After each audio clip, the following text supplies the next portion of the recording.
16 सुटला. 16 मध्ये एक गाडी तेही देखील बाद झाली. बारकी एकच पळते. बघा आता दोघात कोण बाजी मारणार. आता सरळ येणाराच बाजी मारणार. फक्त कडेला आला तर बाजी मारली.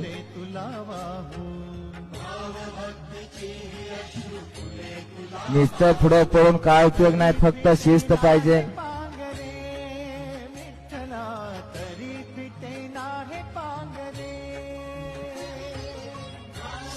दगा मागणं आला. एकटाच मालक देखील उभा राहायला लागला आणि बैल उभा राहायला लागले. आणि निर्वाद वर्चस्व. बघा कुणा चाललं कसं आहे. अहो ती बैल पळाली, खोंड पळाली, लहान खोंड, त्याचं कौतुक आहे.